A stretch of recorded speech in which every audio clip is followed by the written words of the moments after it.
Hello, everyone. I'm so glad you're here. Thanks for tuning in. I'm Coach Pete, coming to you live from New York City, and you're listening to Dynamic Destiny Radio on Transformation Talk Radio. Each first and third Wednesday at noon Eastern, 9 a.m. Pacific, we'll help you get unstuck and keep you moving forward toward your destiny. You can listen to the show on Facebook Live, your favorite podcast platform, YouTube, or visit my website, petecoaching.com. All right, so real different episode today. Before we launch into the topic, I want to give you our quote for the day. This comes from Wendell Berry, and I'm actually truncating the quote a little bit, but he said, "It may be that when we no longer know what to do, we have come to our real work. The mind that is not baffled is not employed." I'm going to read that again. It may be that when we no longer know what to do, we have come to our real work. The mind that is not baffled is not employed. And I don't know about you. I don't like to be in a place where I don't know what to do. And when we get into those situations, that's when we're open to new thoughts, new ideas, and that's really where we grow. And so today, I chose that quote for a reason. So for today, I am going to give you a front row seat as I verbally process my own journey on racism. Right, it's a big topic right now, unless you're hiding under a rock. And I just invite you to come along with me. Okay, maybe you'll learn something along the way, or maybe there's things that you can teach me, which would be really cool. A couple disclaimers on this, though. I am on a journey. Okay. So I bet you a year from now, I'll be able to look back in the show and say, oh my gosh, I can't believe I thought that, because it's progressive. So I'm learning. And also I know that this can be like walking through a minefield. Okay. But give me some slack. But if you do have some comments, write to me. I'd love to get a dialogue going with you. You can reach me at askpete@petecoaching.com. And hey, during this broadcast, I might challenge you or I might even offend you. But I want to just warn you ahead of time, instead of getting defensive, I want you to explore what I'm offering to you. And like I said, write back to me if you want to get a dialogue going. What I always go after and I seek understanding. Okay. Not just what to think about these issues, but how to think about these issues. I like to examine my own prejudices and my own worldview. And on this show, we talk a lot about a growth mindset, which is not did you get it right, but are you growing? Are you learning? Okay. And I just invite you now for this next hour to just join with me as I process through this. Maybe you're farther along than me. That's awesome. Maybe you're not. And some of these things might be able to help you. So let's dig into it. Okay. And I want to start out by telling a story. Okay, so I live in New York City, and I live in a neighborhood or a region of Manhattan called Washington Heights. It's near the George Washington Bridge. It's on the northern end of Manhattan, and it's largely an immigrant community, primarily Dominican, and it's definitely lower income. And but my wife and I love it here. We moved here 4 years ago. We really feel called to be in the city here. And 3 years ago, I had an incident happen.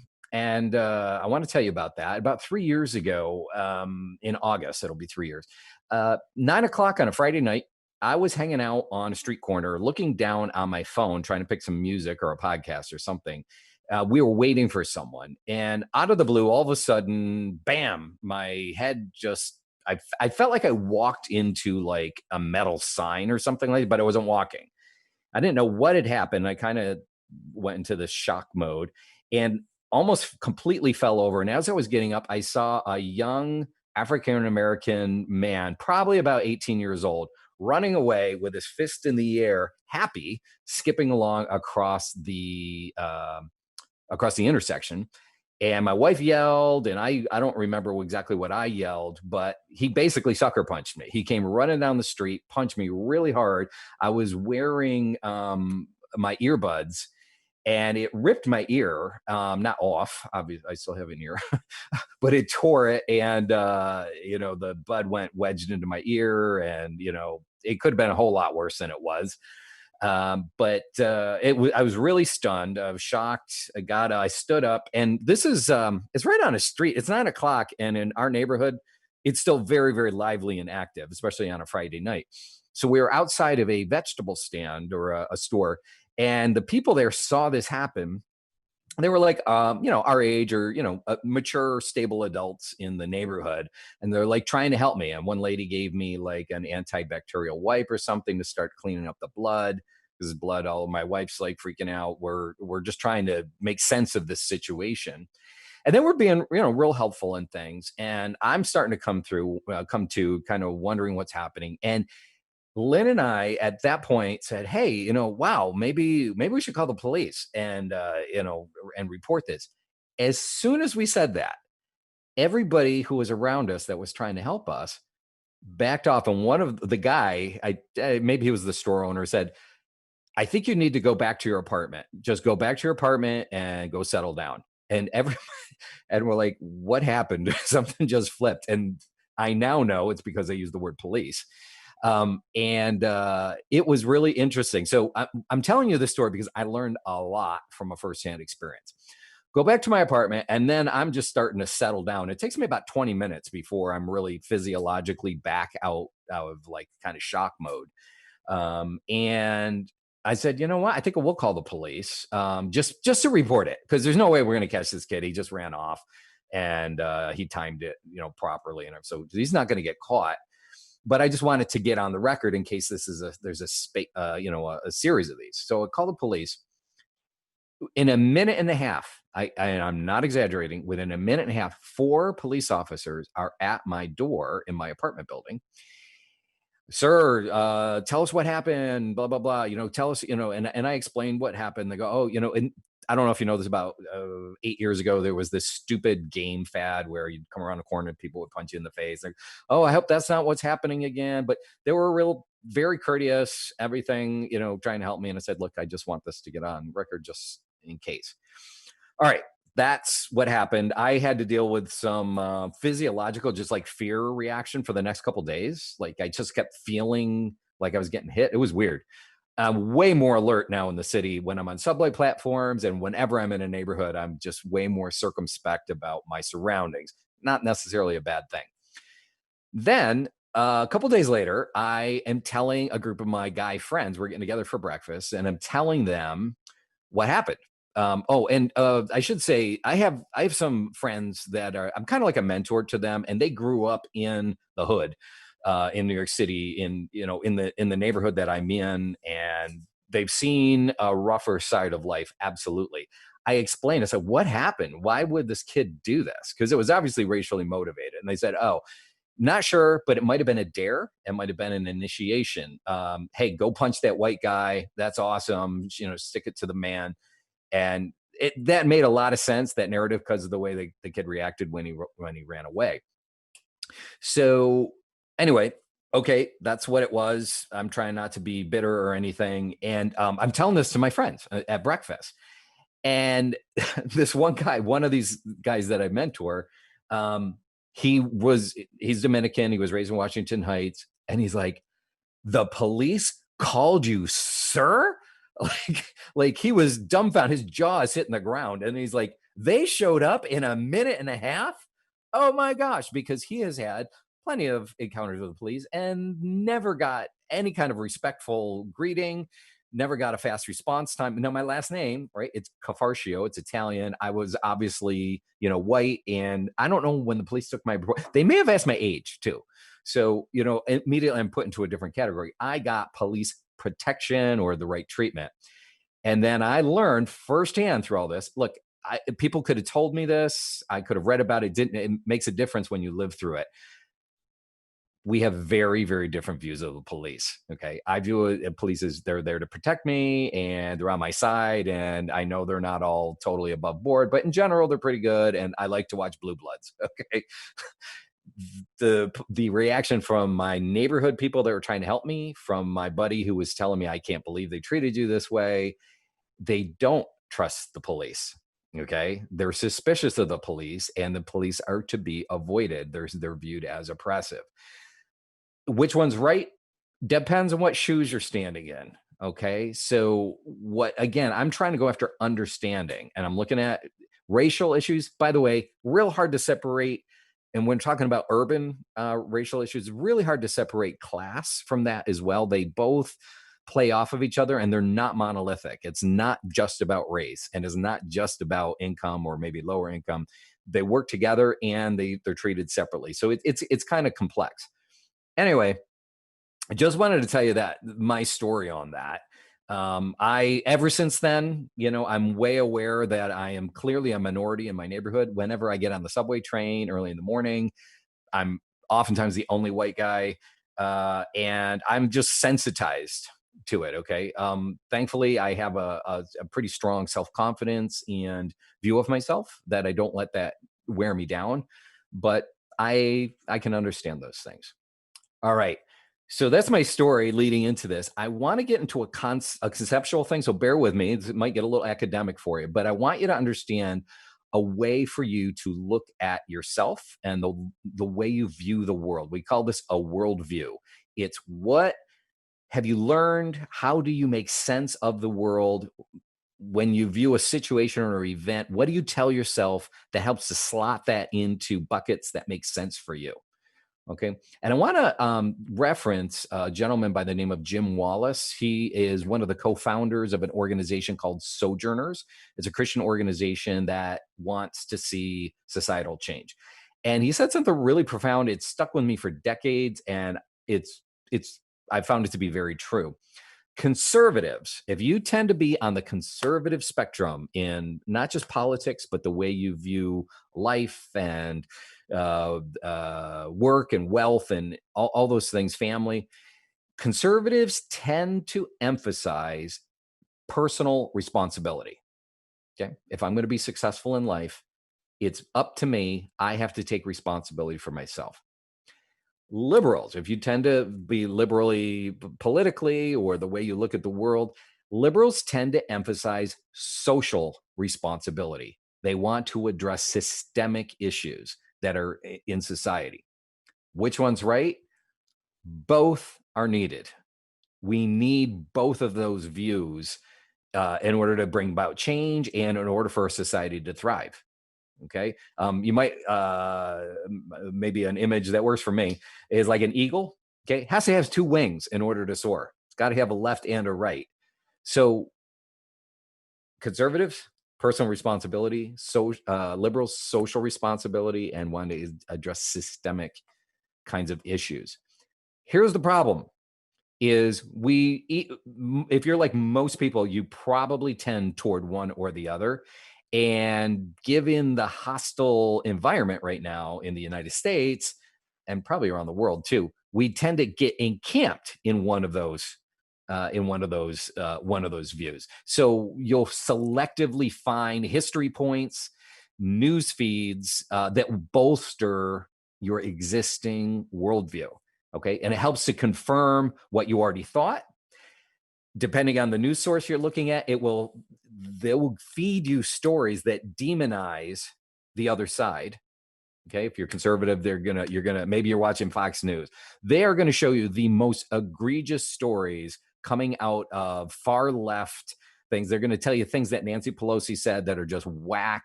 And there's a lot to pick from. Okay, I'm not arguing that. If you're on CNN, you're gonna hear whacked out right wing, hate filled statements from certain politicians. They hate Trump. They're gonna pick from crazy things that Trump said, maybe out of context. Just the same way, like against Nancy Pelosi from Fox, and he's got a lot to pick from. Okay, I'm not defending any of this, but the point is, these sources are selectively curating current events, history points, different points, and they're feeding them to you to keep you encamped in one way of thinking. All right. And that helps you feel good. Oh, I thought I was right. See, these guys are whacked out. I need to stay in my camp because this is comfortable, or in your bubble.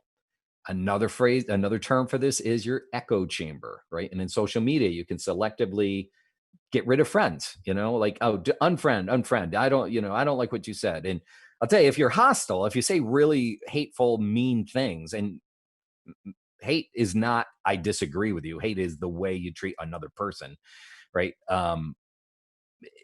We all wind up in the same boat. We're just divided. Okay. So it doesn't help. And you don't grow that way. Okay. The way you grow is by stepping out of your comfort zone. So first, realize that you're being played. Okay. You are being played by those media sources. You are being played by political campaigns. They know your hot buttons. They're going to bring those up, and they're going to get reactions out of you, all because they want your vote, or they want your eyeballs, or they want your spending money for advertisers. You need to shake out of it, folks. You're being played. Okay. Understand that once you know that, it makes it a lot easier to start spotting these tricks in the propaganda and the way that they're happening. Second, this is the harder part, is step into the other side, if it's right or left or whatever it is, to learn and to get a more complete understanding. Like, I like the word understanding because you can view that as like to stand under. I'm going to stand under you. I'm going to learn from you because you've got some things to teach me. I don't have it all wrapped up, right? And show some humility and step out of your comfort zone. Okay, there's important truths on both sides, and I'm making even that is a simplistic way to say, because there's more than two sides. But for the purpose of the show, we're just going to continue talking about those two sides. Okay. So if you tend to emphasize personal responsibility, and that has made sense for you, and that's what's been beaten, you were raised that way, and it's worked for you, that's awesome. I want you to try to learn that there are systemic issues that make personal responsibility not really work for everybody. They hit ceilings that you have not hit. Okay. And you need to go learn about those. If you are thinking only in terms of systemic issues and social responsibility, you need to learn, and you need to learn from the other side about conservative thought, and that personal responsibility is very important, and you can't program entire populations into prosperity thinking or into healthy thinking. They have to wind up owning it themselves. Both sides are needed. Okay. So wherever you naturally fit, I want to challenge you to stretch yourself and go into the other side. I want to get a real honest here too. There's another dynamic in play. Before I do that, I just want to quick give a station break. You are listening to Dynamic Destiny with Coach Pete on Transformation Talk Radio. And today we're processing through how I'm thinking about racism and my own journey. I invite you to join along with me and write back to me with your own comments. Ask Pete at petecoaching.com. That's my email address, askpete@petecoaching.com. Okay, here's one thing that I've had to admit. A lot of people call this term white privilege. I used to hate that term. I'm still not a real big fan of it, but we'll talk about that. But here's the point. If you have the convenience of being able to ignore these issues because they don't personally affect you, other than what you're watching on the TV screen, or it's, whatever, it's making you uncomfortable, you need to address that. And I have to just admit that these issues haven't affected me in a big way, other than, I told you about that incident on the street, but that's minor. But my career, I went to a private college. I paid for it myself, individual responsibility. But I got a big scholarship that was systemic, that was helpful. Okay. My parents raised me a certain way to think I should go to college. I got a job right out of college. It paid well. I did very well in the tech industry, and my family was well provided for. My kids were, all got a good education and things. And I was just glad to have all those things. And it's very convenient because guess what? We're all dealing with issues, right? We all got problems. They're all relative. When you're focused on your own life, it's very easy if things don't affect you to just ignore them, right? Out of convenience. So that's what I had done, and it was just easy to just dismiss some of these harder, ugly truths that were going on because they didn't affect me. And then second, when I would be challenged for things like, hey, Pete, you're doing well, but a lot of people aren't as able to do as well because the system's rigged against them. I probably didn't want to hear that. And second, here's a defense. Tell me, maybe this relates to you. I'm a critical thinker. Okay. I like to tear apart arguments. I love to debate things, and because that's the way I learn. If an argument or a position wasn't packaged nice and tidy and perfectly, I could poke a hole in it, and I could poke a very minor hole in it and then dismiss the entire bigger issue. Okay, like I'll just give you an example. So white privilege. Okay, terms going around a lot right now. You should learn about it, what it means, what it's come to mean. The good sense to understand this is because I don't have to deal with discriminatory issues, my life is in a way is easier. Okay, only because I don't have these extra things put on me, like uh, and we'll talk about some of the historical issues that have faced minorities. Okay, I hated that term privilege because of like my first reaction is don't give me privilege. I worked really hard, put myself through college, and how is you make it sound like money was handed to me. Okay, that's the word privilege. It's kind of a hot button. I think I would have preferred maybe advantage. There's an advantage because you have not been weighed down by some of these other things other people have had to overcome. Anyway, I took the term white privilege, reacted to it, and like didn't try to understand how it really I have, I can't say I've benefited from, but I have not allowed myself to understand how minorities have had to deal with a lot of other issues that I haven't. Being freed up from those allowed me to focus more on pushing myself forward, right, and succeeding with my family. So anyway, I'm just saying we can get real picky and find like a little speck of inconsistency in an argument and like dismiss a major concept that's important to understand. And that, my friends, is convenience. That in itself is a form of white privilege, but it's not right. Morally, it's not right. Okay. If my neighbors, if big chunks of society are having a problem and I can do something to help about it, I need to engage in that. Okay. I might not like the messenger. I might not like the way it's being packaged, but I still need to look into it. And this is relatively new for me. I got to be honest. I now feel obliged to do it. So, anyway, going into that, another term like racist, the term racist has been so overplayed that it's super confusing. All the definitions are confusing, and it's like it doesn't mean anything anymore. It used to be like, oh, yeah, racist, you're racist. It's used for everything now, and so I just dismissed it. What I always thought it meant was racist was, by the way, I tend to emphasize personal responsibility, is the attitude you have in your own heart where you devalue another person simply because of their race or the color of their skin or their ethnic background or the way they were raised. And I want to throw income level in there too, because I think that affects things a lot. Um, and that's what I always thought racism was. Well, somebody's coming from a societal responsibility is viewing racism not from an individual point of view, but from what systems are in place that are programmed against people of color and make it much, much harder for them to do well. So when I always heard racist, I'm like, I'm not being racist. And guess what? If somebody, a minority, hates white people, that's racist, and I'm going to react to it. And how come you're not calling that out, right? But so anyway, I would take phrases, things I didn't like, or I could poke holes in them, dismiss the whole issue. I can no longer do that. I have to own this stuff. I have to go deeper on it. Some of the rhetoric that's mixed in there is really just they just hate America, and it's true. Okay, now I can look at American history and find big problems with it and own that, and want to go deeper and understand how does it affect things today. But I don't have to hate America. But when I heard people saying, "Oh, America's terrible," like I would just write you off.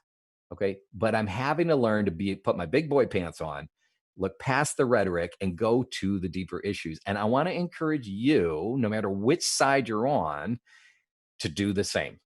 Okay. Look past the rhetoric, look past the flashpoints and the hot buttons and the accusations, and go to the deeper issues. We need to do this as a country. You need to do it as a person to be more whole. Okay. Now, I didn't create systemic racism. Okay. But I did inherit it.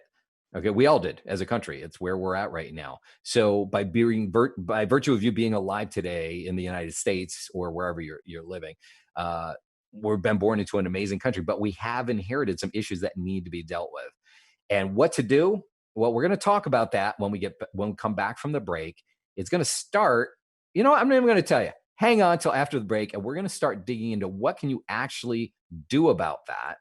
We're going to talk about this when we come back from the break. I'm Coach Pete, and you're listening to Dynamic Destiny Radio. What can you do to start addressing these things? Stay tuned. We'll be right back.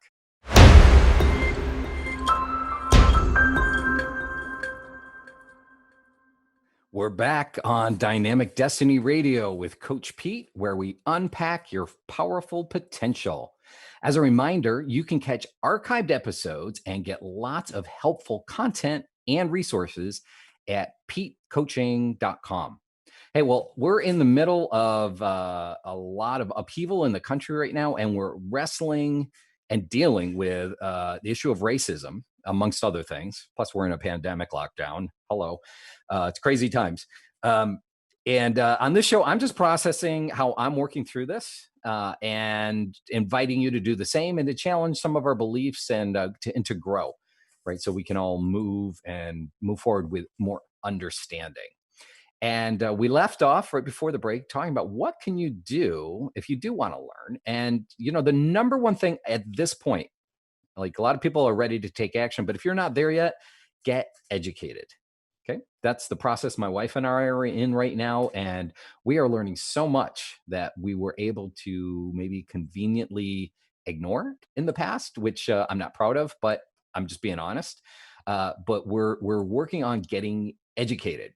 So a couple points I want to make about that. So you were dropped into this world when you were born in a certain point in time, okay, and in a certain setting that helped to shape your worldview. And it's very easy to make sense of life only looking forward. Okay, this has been my experience. This is what I've lived through, and I'm looking forward. And that's your frame of reference. It's how life makes sense to you. And maybe you look a little bit into past history, but American education, at least the one I grew up in, we highlighted certain things, but they were just kind of, we didn't go real deep on those. Okay, so I'm going to give you an example with racism.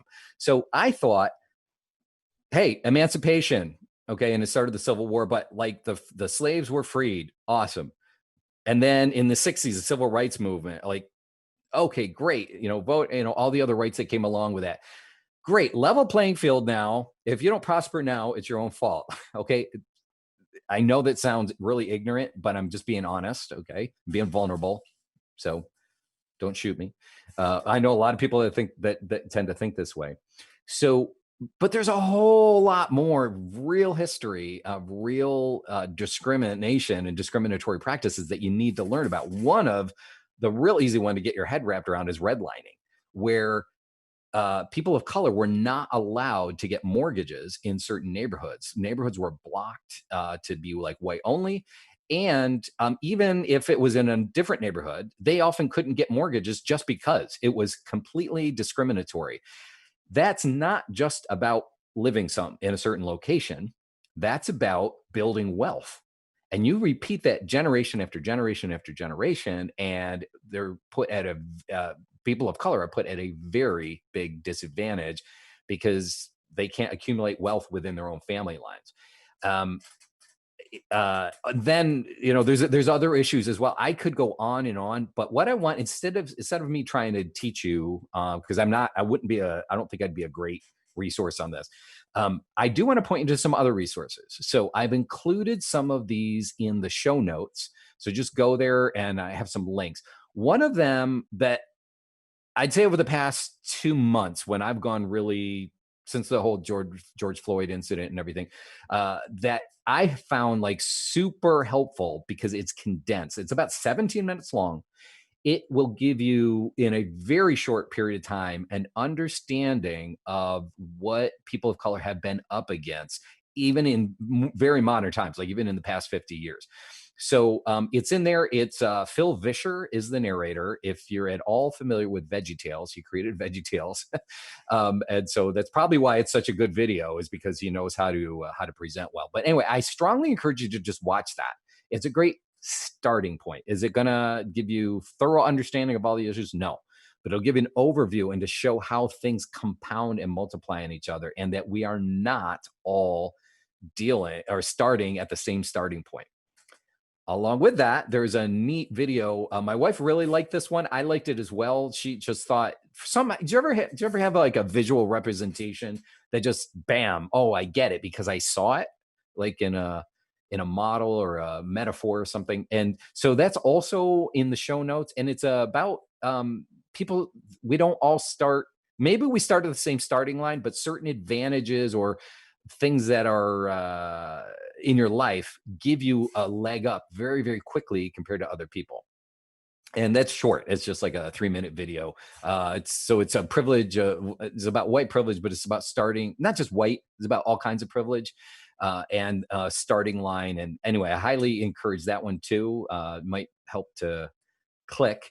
Um, the church my wife and I attend have seen the point that we're in right now with the George Floyd incident. We are pressing into this big time.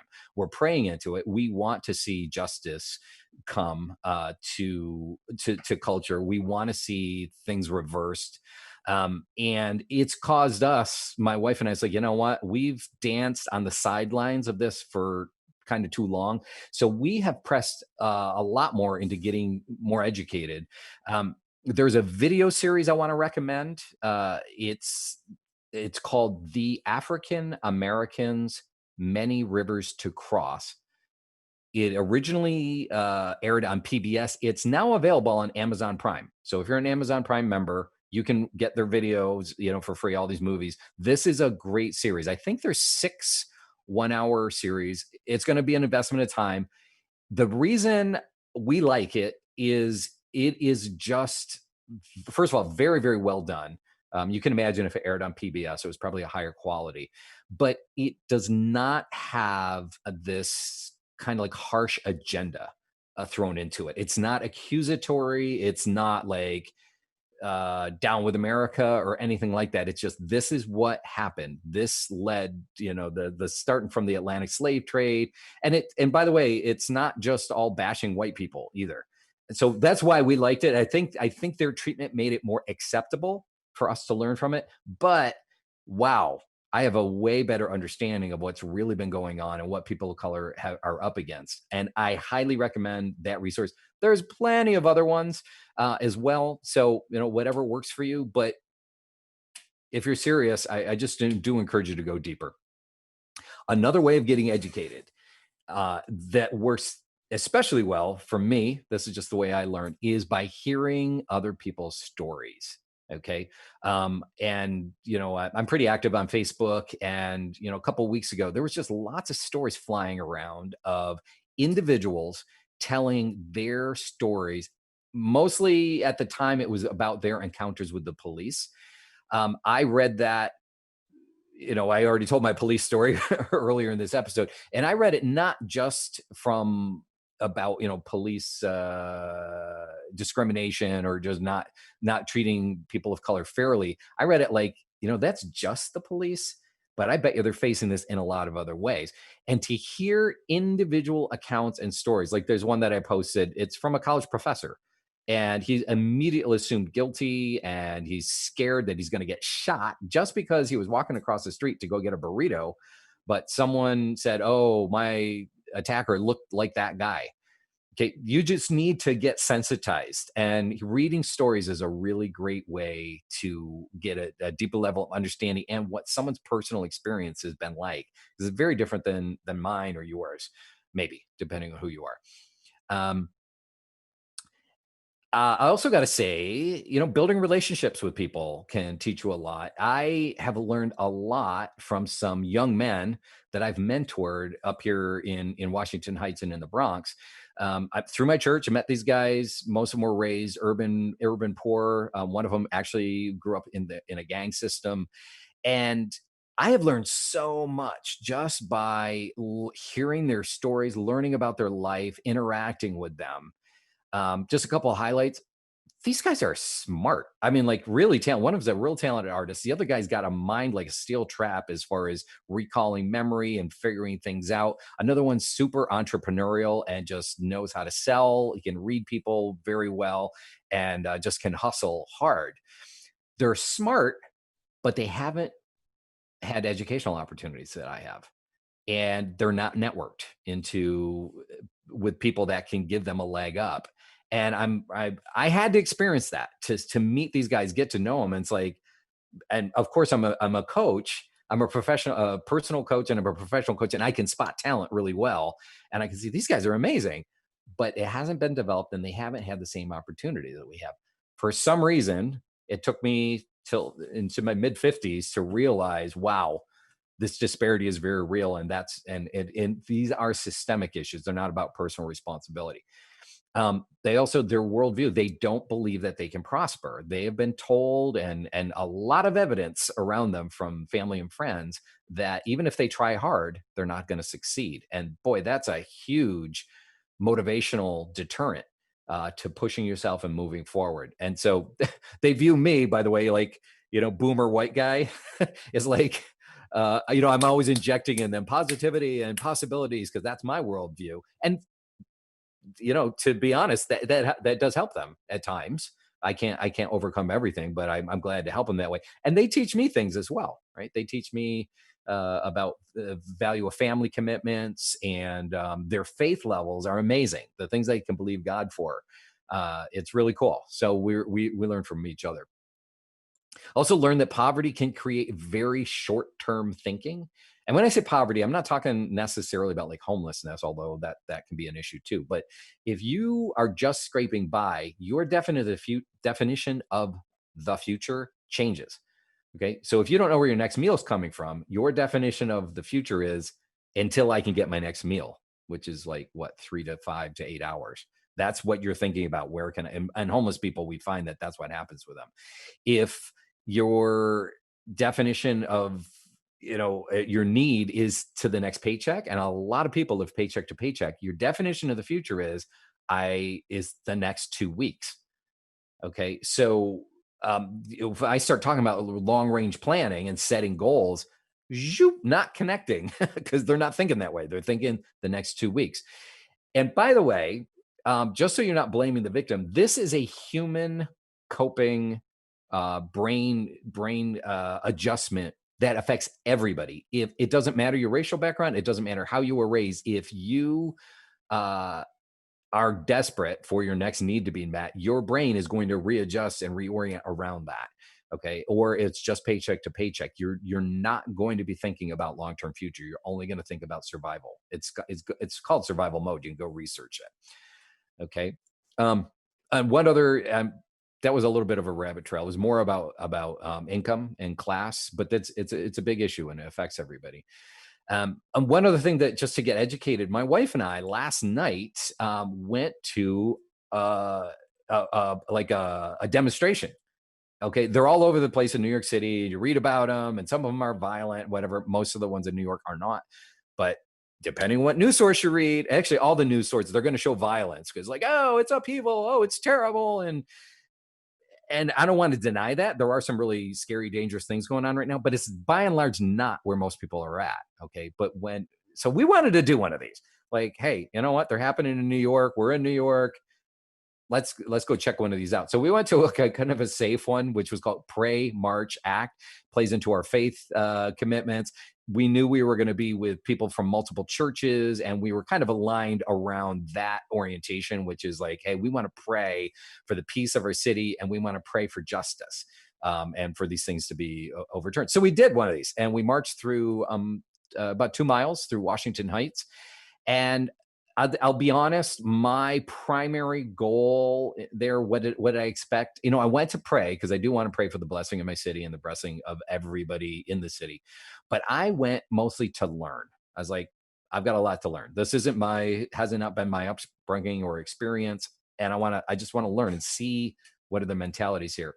I think and to get out of my comfort zone, actually, that was another purpose. I purposely pushed myself to go try something new. Probably my number one takeaway or number one impression, this is my wife's as well, was the appreciation that we got from the onlookers.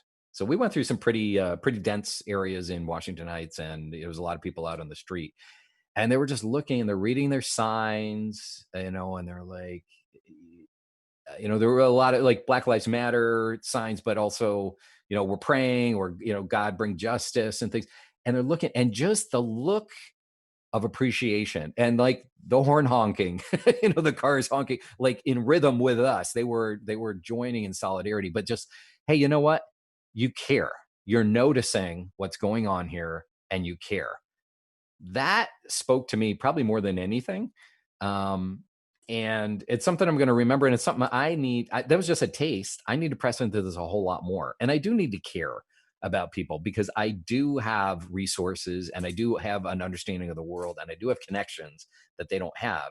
So if I'm going to do well as a human, I need to press into that and care about other people as well. So anyway, that was our learning experience. I'm going to post some pictures in my Facebook group, or on my Facebook feed. I've got some video, and I got some pictures from that event. So look me up on Facebook if you want to see those. Okay, you're listening to Dynamic Destiny with Coach Pete on Transformation Talk Radio. And I have a Make It Real challenge for you. So here's the drum roll. Boom. Okay, Make It Real challenge is get educated. Okay, step outside of your comfort zone. If you're conservative, do not get this from a conservative news feed. Don't. Okay, go step into a different camp, or a different type of education source. Okay, if you're liberal, get it from a different point of view. Okay, and get deeper education. Okay, because liberals can also there's a different form of racism. It's called paternalism. I haven't really harped on that a whole lot. Probably a great movie that really highlights that came out about a year and a half ago. It was called Get Out. Really good to show that there can be a liberal form of racism, which is like, I'm here to take care of you, and I feel good about myself because I like to feel like I'm helping people. But that attitude can keep people suppressed, because it's not about empowerment and individual enablement. Anyway, I'm already in trouble, so I'm probably going to alienate more people. I don't want to do that. Okay, so there's a final, we're coming into the final segment here, and there's some final encouragements I want to toss out. These are challenges. Okay. If you feel challenged by some of the things I'm going to say, I want you to wrestle with it and debate it. Right back to me if you totally disagree, but maybe hear it too. Okay. Maybe let it sink in. All right. My first set of challenges is to more conservative people, or typically, not always, older generation. Okay. If you're having a hard time because of the George Floyd incident, and you're like, well, that was just one guy, why is the whole country erupting? The reason this is happening is because social media is just focusing on one thing. I understand that thinking. You just need to understand something. That was an iconic event, and it became a tipping point. It ignited lots of pent up emotions and attitudes and feelings that have been going on for decades. Okay, it was a tipping point. And guess what? It tipped. Okay, the train left the station. So if you're getting all wrapped up about like, oh, this is selective highlighting, in social media, let it go. It's too late. That train left the station. Get on the train. Okay, press into this. The country is changing. Our attitudes towards racial injustice are changing. You can try to dig your feet in, but you're going to get dragged. Okay, I'd rather be involved in and helping make sure this happens in a really just way that benefits a lot of people. Second, is all of this focus on race making race relations worse? Okay, I think probably, yeah. Okay. I think sometimes it's overplayed, but that doesn't mean it doesn't have to be addressed. Like, this goes earlier in the episode. I talked about, like, you can pick apart arguments or you can poke holes in the way things are happening.